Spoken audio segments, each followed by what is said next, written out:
Well, there he is, Rory McIlroy, a past U.S. Open winner, set to tee off on what could be an historic day of golf, set against the beautiful Puget Sound. Frank looked like a nice balanced swing. Well, the free-flowing action that we find synonymous with Rory McIlroy in display, even under the nervousness of an opening tee shot in the final round of a U.S. Open, and just blitzed it down the fairway. That one carried a long way, stayed up in the sky forever. Perfect lie here, Frank. What's Rory got? Well, expect something just slightly right of the flag. You want to avoid the hill and the bunkers on the right. And there's a little bit of a gut or a chasm just over that left side of the green. So left, not a good option. About 145 yards away.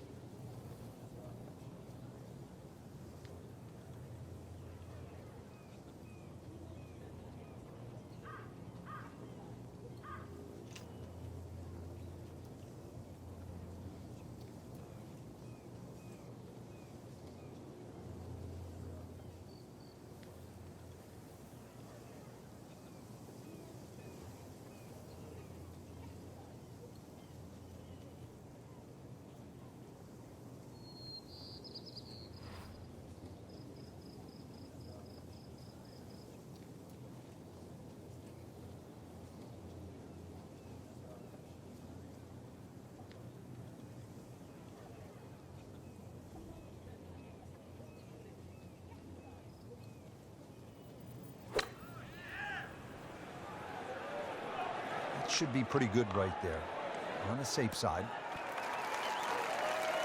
Looks to be a good one, Frank. Oh, nestles inside 15 feet, so a birdie chance coming up for Rory. Frank, not only does Rory McIlroy have the physical tools that you need to be a dominant player, but he thinks clearly. Good head on his shoulders. And he's in that rare company, 4 or more majors under the age of 25. You're looking at Nicklaus and Tiger Woods, the only other 2 that come to mind. And the styles of play, they're all different. And Rory plays his way. And I think you have to be a pioneer. You have to realize that your way of playing the golf is superior, because to imitate at this level, you will not be successful.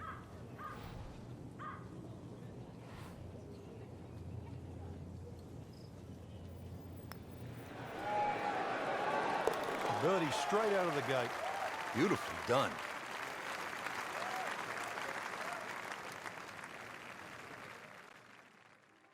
I think making putts early in a round is very important. It sets the tone for the day, and it gives you some positive momentum early. You see the ball go into the hole and it gives you confidence.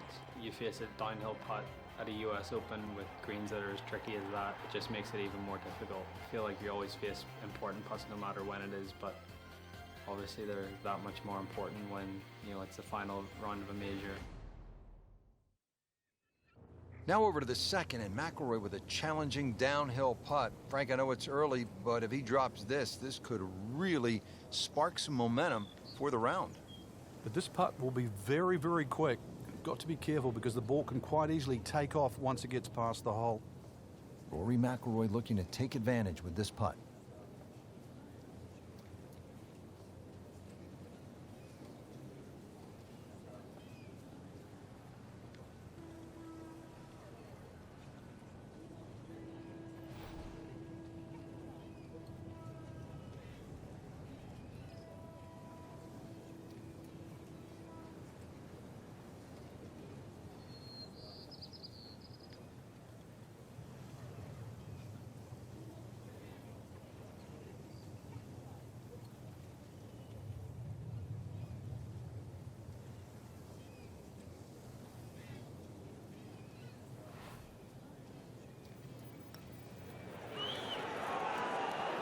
Not that time, but not for lack of effort.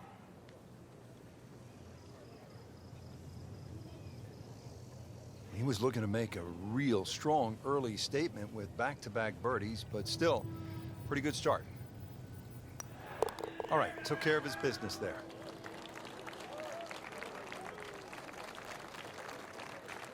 After an impressive drive, Rory just 165 yards out, faced with this uphill approach shot. He's going to play closer to about 175 yards, though, Rich, because of that uphill. So probably an extra club. But Rory, even though he grew up in Northern Ireland, where it's windy, is a naturally high ball hitter.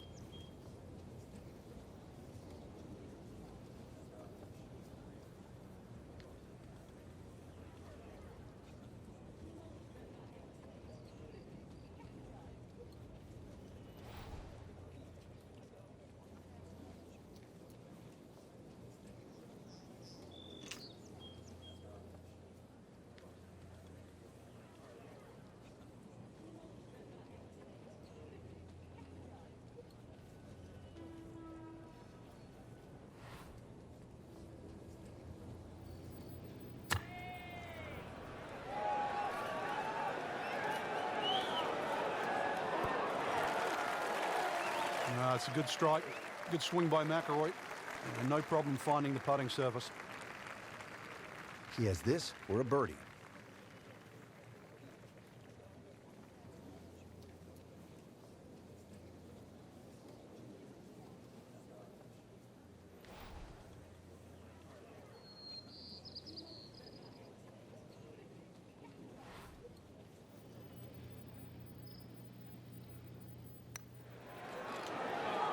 That had to really hurt Frank because it looked good all the way.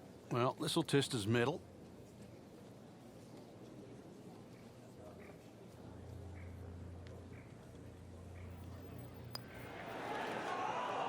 Well, the fourth hole looks like it's going to claim another victim.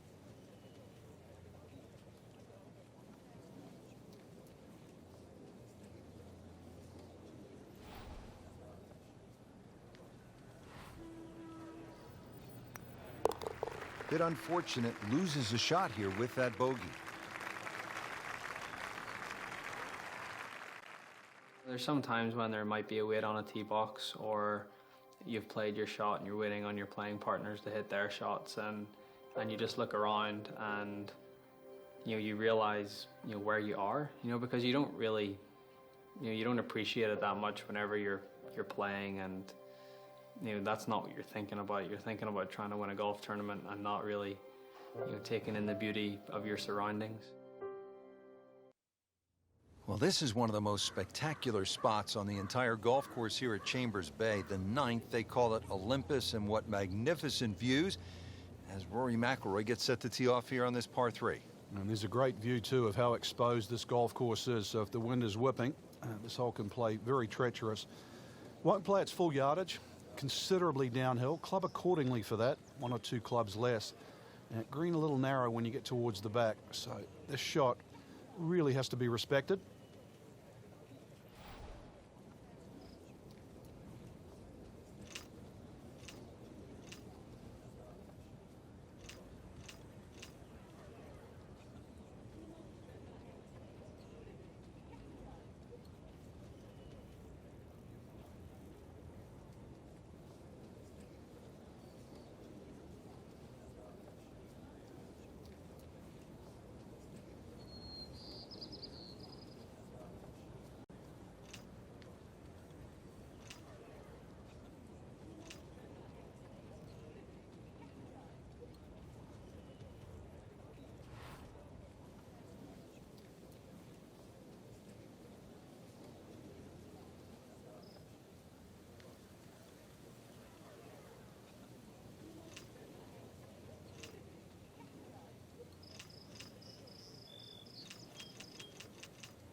Misses the green right here at the 9th. Second shot coming out of the rough here.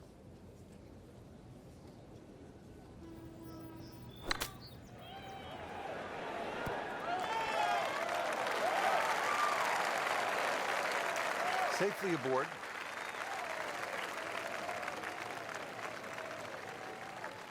So a tester from 4 feet.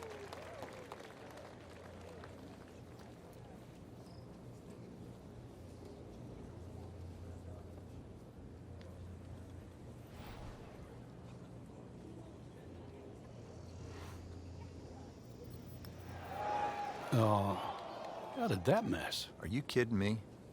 I mean, that one was dead center.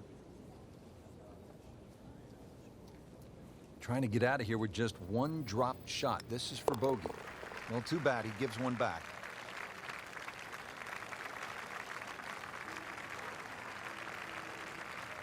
Now McIlroy is the chaser, looking up at Martin Kaymer, and that is no easy task, playing a U.S. Open and chasing the likes of a Martin Kaymer plus.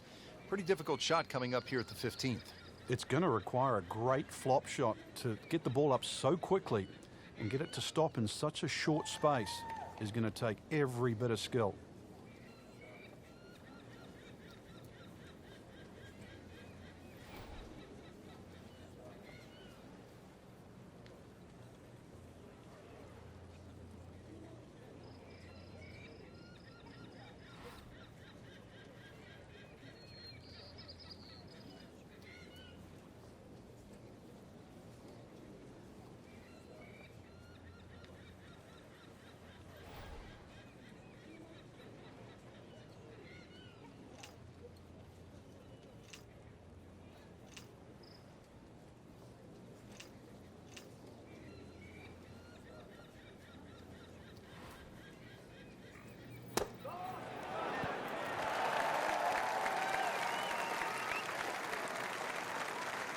Well, the stats say that is a green hit in regulation, but it's not yet a par on the card. Very tough putt coming up.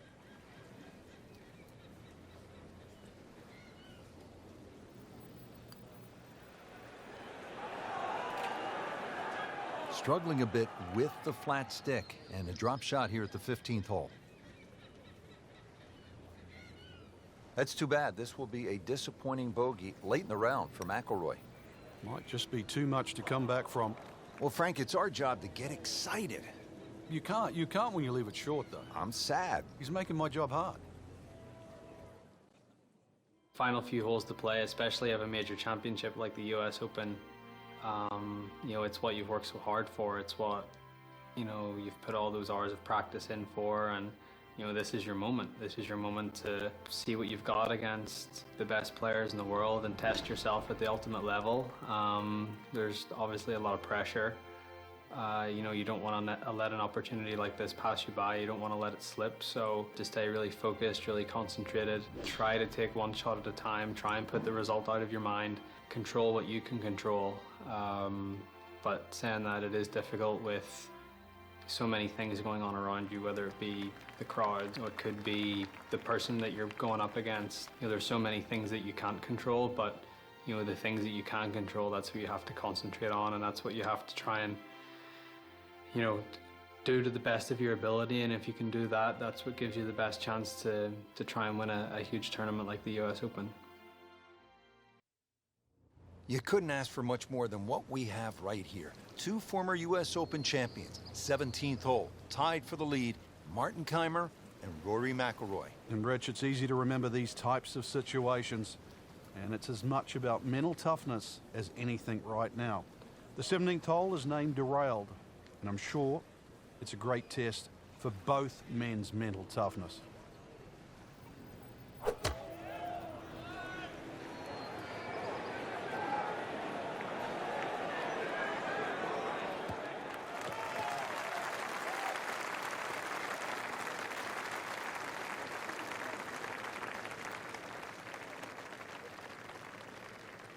Second shot.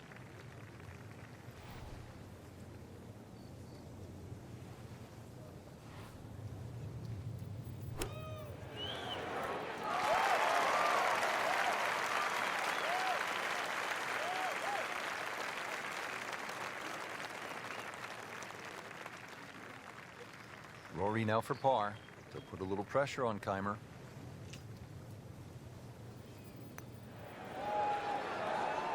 You have to make those from that distance. That hurts. This would give him a bogey. So not his best work. He'll walk away with a bogey.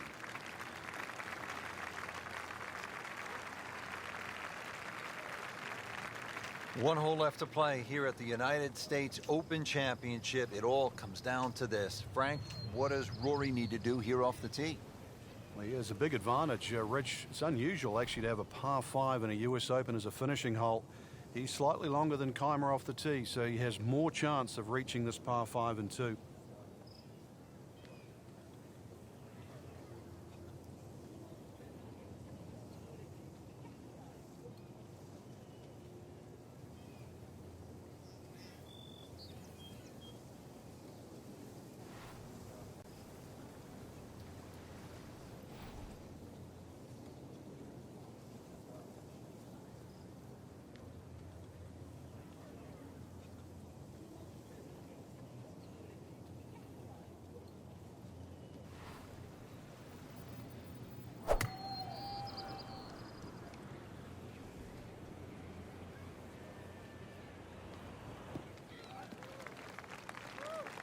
Good tee shot, good lie, and now a good chance to take advantage here on this hole.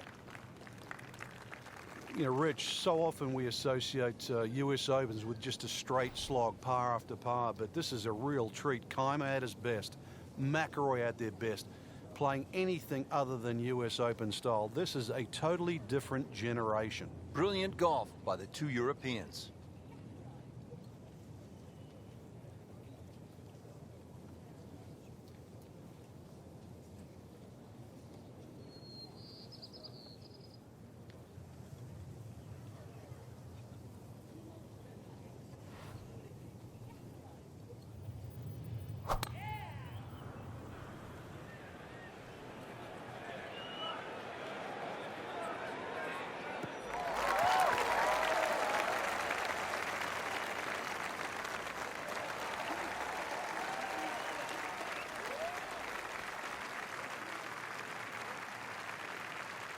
So, third shot now for Rory McIlroy.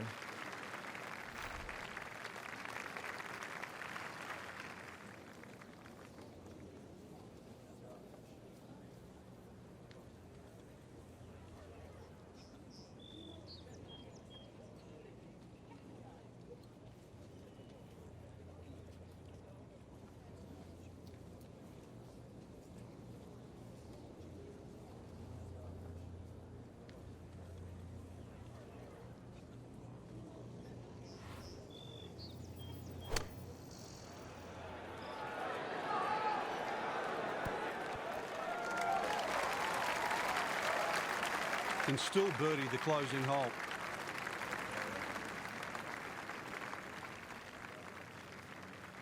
Rory for birdie to put some pressure on Martin Kaymer.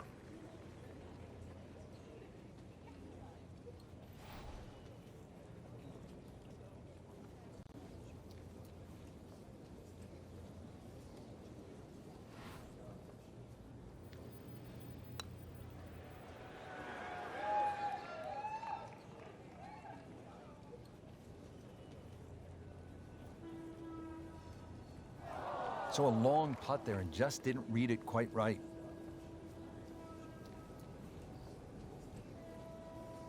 Putt for par. He needs one.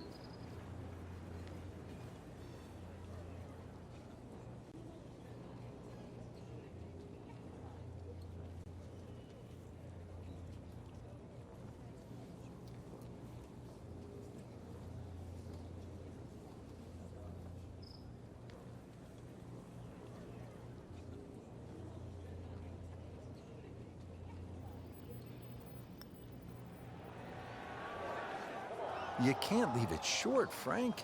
Oh, and especially right in the middle. And it's a long way to the hole from here. Never easy. Kind of a tricky read.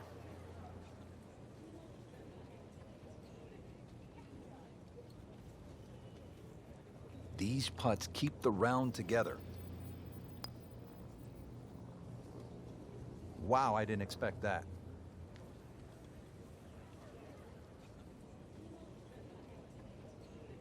And getting ready for the putt.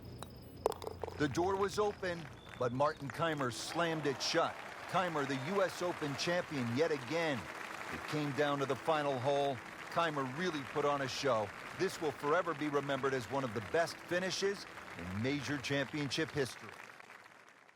Lose a lead or you lose a major or it doesn't quite work out the way you had hoped. At that moment in time, there's obviously a lot of disappointment, but I think that passes and you use that as motivation for the next one. And that's the only way you can view it. You can't feel sorry for yourself, or you can't get down about it, because what's happened's happened. The past is the past, and you move on. But you use it as motivation not to let it happen again. My toughest loss was the 2011 Masters, when I had a 4-shot lead going into the final round, and completely blew up on the back nine.